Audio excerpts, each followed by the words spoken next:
In this chapter from Dracula, Bram Stoker opens the castle doors where shadows rule and the guest becomes the prisoner. Welcome to Chapter Breaks. Short literary escapes. Classic audio pills for your commute, bedtime unwind, or a break anytime. At Chapter Breaks, we carefully select and curate iconic passages from classic novels, scenes that are powerful, memorable, reflective, and a joy to listen to. Whether it's a timeless first chapter, a dramatic turning point, or a magical moment, each episode offers you the essence of great literature, one short escape at a time. This chapter break is Dracula by Bram Stoker, 1897. Chapter 2. Arrival at Castle Dracula. A welcome at midnight, and the prison reveals itself. A brief introduction before listening to the chapter. In this extended excerpt from Jonathan Harker's journal, we follow his arrival at Castle Dracula, a fortress of stone and shadow, where doors lock silently behind him and time seems to lose its meaning. The Count speaks lovingly of England, of mastery and exile, of shadows and solitude, while Harker begins to understand that hospitality here is not freedom. By dawn, the truth becomes impossible to deny. The castle is sealed, the exits barred, and he himself is trapped. This is Dracula at its most hypnotic. Dread unfolding slowly, terror whispered rather than shouted, and the Gothic imagination at full power. We are about to step across the threshold, where welcome masks danger, and the night does not easily release its guests. Now, let's open the page together. Your chapter break begins now.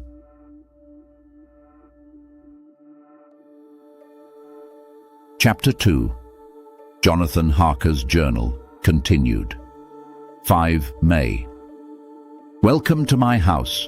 Come freely, go safely, and leave something of the happiness you bring.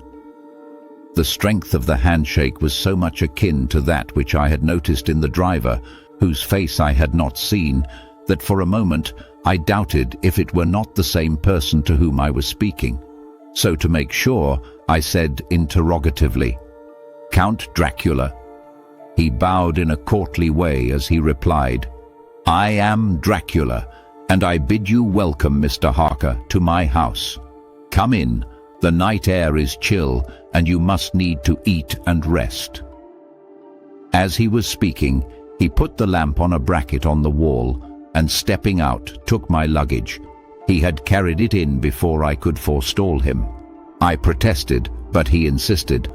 "Nay, sir, you are my guest. It is late, and my people are not available. Let me see to your comfort myself."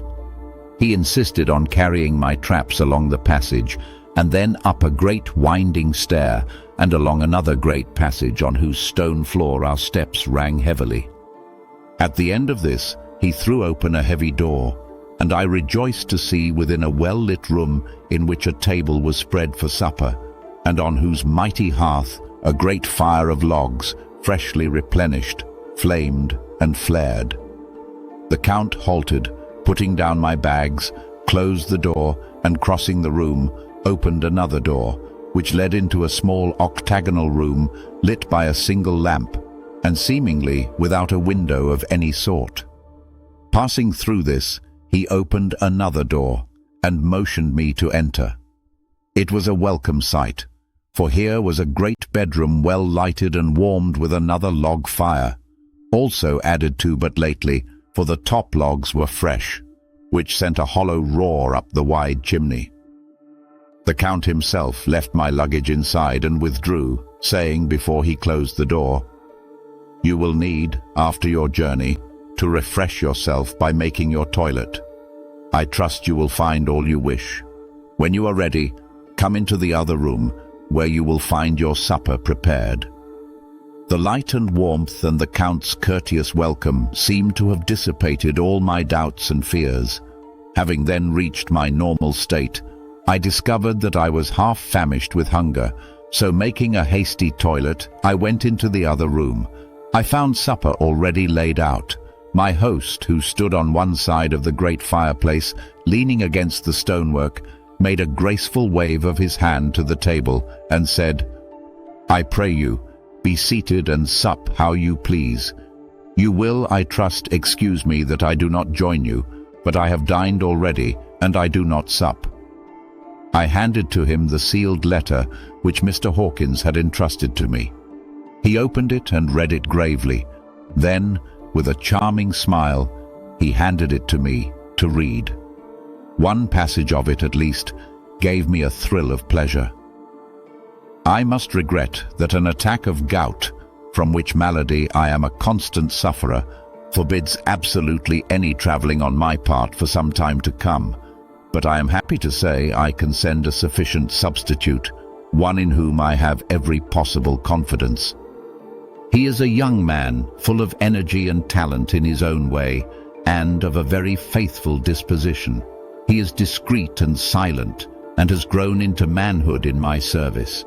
He shall be ready to attend on you when you will during his stay, and shall take your instructions in all matters." The Count himself came forward and took off the cover of a dish, and I fell to at once on an excellent roast chicken. This, with some cheese and a salad and a bottle of old Tokai, of which I had 2 glasses, was my supper. During the time I was eating it, the Count asked me many questions as to my journey, and I told him by degrees all I had experienced. By this time I had finished my supper, and by my host's desire had drawn up a chair by the fire, and begun to smoke a cigar which he offered me, at the same time excusing himself that he did not smoke.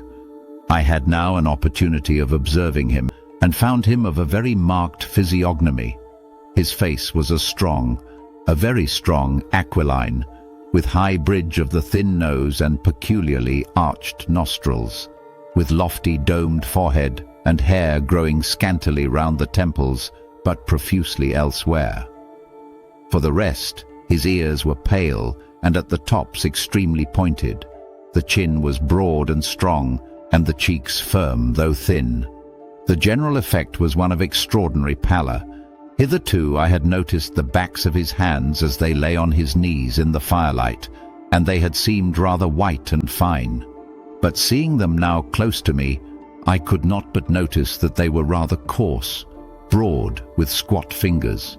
Strange to say, there were hairs in the center of the palm. The nails were long and fine, and cut to a sharp point. As the Count leaned over me, and his hands touched me, I could not repress a shudder. It may have been that his breath was rank, but a horrible feeling of nausea came over me, which, do what I would, I could not conceal.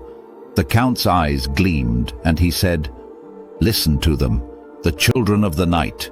What music they make." Seeing, I suppose, some expression in my face strange to him, he added, "Ah, sir, you dwellers in the city cannot enter into the feelings of the hunter." Then he rose and said, "But you must be tired. Your bedroom is all ready, and tomorrow you shall sleep as late as you will. I have to be away till the afternoon, so sleep well and dream well." With a courteous bow, he opened for me himself the door to the octagonal room, and I entered my bedroom. I am all in a sea of wonders. I doubt, I fear, I think strange things, which I dare not confess to my own soul. God keep me, if only for the sake of those dear to me. 7 May. It is again early morning, but I have rested and enjoyed the last 24 hours. There was a card on the table, on which was written, "I have to be absent for a while. Do not wait for me. D." I set to and enjoyed a hearty meal. When I had done, I looked for a bell so that I might let the servants know I had finished, but I could not find one. There are certainly odd deficiencies in the house. considering the extraordinary evidences of wealth which are round me. The table service is of gold, and so beautifully wrought that it must be of immense value. The curtains and upholstery of the chairs and sofas and the hangings of my bed are of the costliest and most beautiful fabrics, and must have been of fabulous value when they were made, for they are centuries old, though in excellent order. I saw something like them in Hampton Court, but there they were worn and frayed and moth-eaten. But still in none of the rooms is there a mirror. There is not even a toilet glass on my table, and I had to get the little shaving glass from my bag before I could either shave or brush my hair. I have not yet seen a servant anywhere, or heard a sound near the castle except the howling of wolves. Some time after I had finished my meal, I do not know whether to call it breakfast or dinner, for it was between 5 and 6 o'clock when I had it. I looked about for something to read, for I did not like to go about the castle until I had asked the Count's permission. There was absolutely nothing in the room, book, newspaper, or even writing materials, so I opened another door in the room and found a sort of library. The door opposite mine I tried, but found it locked. In the library I found, to my great delight, a vast number of English books, whole shelves full of them, and bound volumes of magazines and newspapers. Whilst I was looking at the books, the door opened and the Count entered. He saluted me in a hearty way and hoped that I had had a good night's rest. Then he went on, "I am glad you found your way in here, for I am sure there is much that will interest you. These companions," and he laid his hand on some of the books, "have been good friends to me, and for some years past, ever since I had the idea of going to London, have given me many, many hours of pleasure. Through them I have come to know your great England, and to know her is to love her.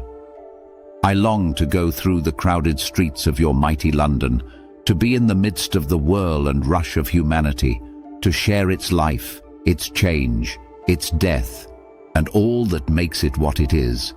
But alas, as yet I only know your tongue through books. To you, my friend, I look that I know it to speak." "But Count," I said, "you know and speak English thoroughly." He bowed gravely. "I thank you, my friend, for your all too flattering estimate, but yet I fear that I am but a little way on the road I would travel. True, I know the grammar and the words, but yet I know not how to speak them." "Indeed," I said, "you speak excellently." "Not so," he answered. "Well, I know that. Did I move and speak in your London, none there are who would not know me for a stranger. That is not enough for me. Here I am noble, I am boyar. The common people know me, and I am master. But a stranger in a strange land, he is no one. Men know him not, and to know not is to care not for. I am content if I am like the rest, so that no man stops if he see me, or pause in his speaking if he hear my words. Ha, ha, a stranger. I have been so long master that I would be master still, or at least that none other should be master of me. You come to me not alone as agent of my friend Peter Hawkins of Exeter to tell me all about my new estate in London. You shall, I trust, rest here with me a while, so that by our talking I may learn the English intonation. And I would that you tell me when I make error, even of the smallest, in my speaking. I am sorry that I had to be away so long today, but you will, I know, forgive one who has so many important affairs in hand." Of course I said all I could about being willing, and asked if I might come into that room when I chose. He answered, "Yes, certainly," and added, "You may go anywhere you wish in the castle, except where the doors are locked, where of course you will not wish to go. There is reason that all things are as they are, and did you see with my eyes and know with my knowledge, you would perhaps better understand." I said I was sure of this, and then he went on, "We are in Transylvania, and Transylvania is not England. Our ways are not your ways, and there shall be to you many strange things. Nay, from what you have told me of your experiences already, you know something of what strange things there may be." Then, as time went on, and I had got somewhat bolder, I asked him of some of the strange things of the preceding night, as, for instance, why the coachman went to the places where he had seen the blue flames. He then explained to me that it was commonly believed that on a certain night of the year, last night in fact, when all evil spirits are supposed to have unchecked sway, a blue flame is seen over any place where treasure has been concealed. That treasure has been hidden, he went on, in the region through which you came last night, there can be but little doubt, for it was the ground fought over for centuries by the Wallachian, the Saxon, and the Turk. Why, there is hardly a foot of soil in all this region that has not been enriched by the blood of men, patriots, or invaders. In old days there were stirring times when the Austrian and the Hungarian came up in hordes, and the patriots went out to meet them, men and women, the aged and the children too, and waited their coming on the rocks above the passes, that they might sweep destruction on them with their artificial avalanches. When the invader was triumphant, he found but little, for whatever there was had been sheltered in the friendly soil. "But how," said I, "can it have remained so long undiscovered when there is a sure index to it, if men will but take the trouble to look?" The Count smiled, and as his lips ran back over his gums, the long, sharp canine teeth showed out strangely. He answered, "Because your peasant is at heart a coward and a fool. Those flames only appear on one night, and on that night no man of this land will, if he can help it, stir without his doors. And, dear sir, even if he did, he would not know what to do. Why, even the peasant that you tell me of who marked the place of the flame would not know where to look in daylight even for his own work. Even you would not, I dare be sworn, be able to find these places again?" "There you are right," I said. "I know no more than the dead where even to look for them." Then we drifted into other matters. "Come," he said at last, "tell me of London, and of the house which you have procured for me." With an apology for my remissness, I went into my own room to get the papers from my bag. Whilst I was placing them in order, I heard a rattling of china and silver in the next room, and as I passed through, noticed that the table had been cleared and the lamp lit, for it was by this time deep into the dark. The lamps were also lit in the study or library, and I found the Count lying on the sofa, reading, of all things in the world, an English Bradshaw's Guide. When I came in, he cleared the books and papers from the table, and with him I went into plans and deeds and figures of all sorts. He was interested in everything, and asked me a myriad questions about the place and its surroundings. He clearly had studied beforehand all he could get on the subject of the neighborhood, for he evidently, at the end, knew very much more than I did. When I remarked this, he answered, "Well, but my friend, is it not needful that I should? When I go there I shall be all alone, and my friend Harker Jonathan, nay, pardon me, I fall into my country's habit of putting your patronymic first. My friend Jonathan Harker will not be by my side to correct and aid me. He will be in Exeter, miles away, probably working at papers of the law with my other friend, Peter Hawkins." So, we went thoroughly into the business of the purchase of the estate at Purfleet. When I had told him the facts and got his signature to the necessary papers, and had written a letter with them ready to post to Mr. Hawkins, he began to ask me how I had come across so suitable a place. I read to him the notes which I had made at the time, and which I inscribe here. At Purfleet, on a by-road, I came across just such a place as seemed to be required, and where was displayed a dilapidated notice that the place was for sale. It is surrounded by a high wall of ancient structure built of heavy stones, and has not been repaired for a large number of years. The closed gates are of heavy old oak and iron, all eaten with rust. The estate is called Carfax, no doubt a corruption of the old Quatreface, as the house is four-sided, agreeing with the cardinal points of the compass. It contains in all some 20 acres, quite surrounded by the solid stone wall above mentioned. There are many trees on it, which make it in places gloomy, and there is a deep, dark-looking pond or small lake, evidently fed by some springs, as the water is clear and flows away in a fair-sized stream. The house is very large, and of all periods back, I should say, to medieval times, for one part is of stone immensely thick, with only a few windows high up and heavily barred with iron. It looks like part of a keep, and is close to an old chapel or church. I could not enter it, as I had not the key of the door leading to it from the house, but I have taken with my Kodak views of it from various points. The house has been added to, but in a very straggling way, and I can only guess at the amount of ground it covers, which must be very great. There are but few houses close at hand, one being a very large house only recently added to and formed into a private lunatic asylum. It is not, however, visible from the grounds. When I had finished, he said, "I am glad that it is old and big. I myself am of an old family, and to live in a new house would kill me. A house cannot be made habitable in a day, and after all, how few days go to make up a century. I rejoice also that there is a chapel of old times.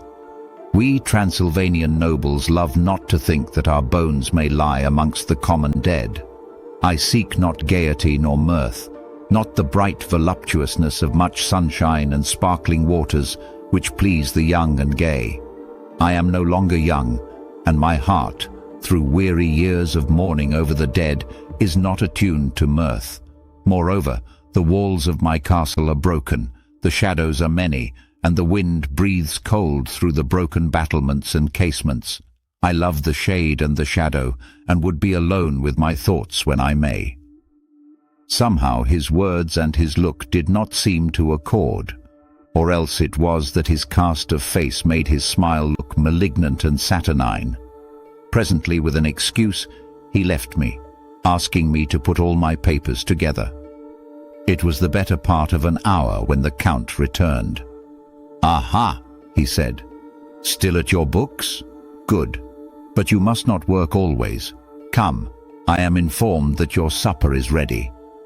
He took my arm, and we went into the next room, where I found an excellent supper ready on the table. The Count again excused himself, as he had dined out on his being away from home.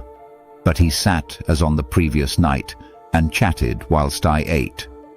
After supper I smoked, as on the last evening, and the Count stayed with me, chatting and asking questions on every conceivable subject, hour after hour.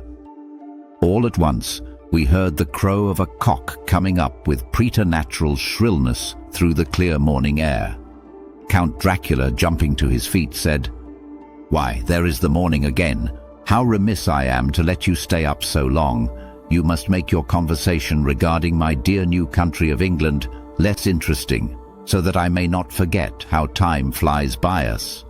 And, with a courtly bow, he quickly left me. I went into my own room and drew the curtains, but there was little to notice. My window opened into the courtyard. All I could see was the warm grey of quickening sky. So I pulled the curtains again, and have written of this day. 8. May. I began to fear, as I wrote in this book, that I was getting too diffuse, but now I am glad that I went into detail from the first, for there is something so strange about this place and all in it that I cannot but feel uneasy. I wish I were safe out of it, or that I had never come. It may be that this strange night existence is telling on me, but would that that were all. If there were anyone to talk to, I could bear it, but there is no one. I have only the Count to speak with, and I fear I am myself the only living soul within the place. Let me be prosaic, so far as facts can be. It will help me to bear up, and imagination must not run riot with me. If it does, I am lost. Let me say at once how I stand, or seem to. I only slept a few hours when I went to bed, and feeling that I could not sleep any more, got up. I had hung my shaving glass by the window and was just beginning to shave. Suddenly I felt a hand on my shoulder and heard the Count's voice saying to me, "Good morning." I started, for it amazed me that I had not seen him, since the reflection of the glass covered the whole room behind me. In starting, I had cut myself slightly, but did not notice it at the moment. Having answered the Count's salutation, I turned to the glass again to see how I had been mistaken. This time, there could be no error, for the man was close to me, and I could see him over my shoulder. But there was no reflection of him in the mirror. The whole room behind me was displayed, but there was no sign of a man in it except myself. This was startling, and coming on the top of so many strange things was beginning to increase that vague feeling of uneasiness which I always have when the Count is near. But at the instant I saw that the cut had bled a little, and the blood was trickling over my chin. I laid down the razor, turning as I did so half round to look for some sticking plaster. When the Count saw my face, his eyes blazed with a sort of demoniac fury, and he suddenly made a grab at my throat. I drew away, and his hand touched the string of beads which held the crucifix. It made an instant change in him, for the fury passed so quickly that I could hardly believe that it was ever there. "Take care," he said. "Take care how you cut yourself. It is more dangerous than you think in this country." Then, seizing the shaving glass, he went on, "And this is the wretched thing that has done the mischief. It is a foul bauble of man's vanity. Away with it." And opening the heavy window with one wrench of his terrible hand, he flung out the glass, which was shattered into 1,000 pieces on the stones of the courtyard far below. Then he withdrew without a word. It is very annoying, for I do not see how I am to shave unless in my watch case or the bottom of the shaving pot, which is fortunately of metal. When I went into the dining room, breakfast was prepared, but I could not find the Count anywhere. So I breakfasted alone. It is strange that as yet I have not seen the Count eat or drink. He must be a very peculiar man. After breakfast I did a little exploring in the castle. I went out on the stairs and found a room looking towards the south. The view was magnificent, and from where I stood, there was every opportunity of seeing it. The castle is on the very edge of a terrible precipice. A stone falling from the window would fall 1,000 feet without touching anything. As far as the eye can reach is a sea of green treetops, with occasionally a deep rift where there is a chasm. Here and there are silver threads where the rivers wind in deep gorges through the forests. But I am not in heart to describe beauty, for when I had seen the view, I explored further. Doors, doors, doors everywhere, and all locked and bolted. In no place, save from the windows in the castle walls, is there an available exit. The castle is a veritable prison, and I am a prisoner.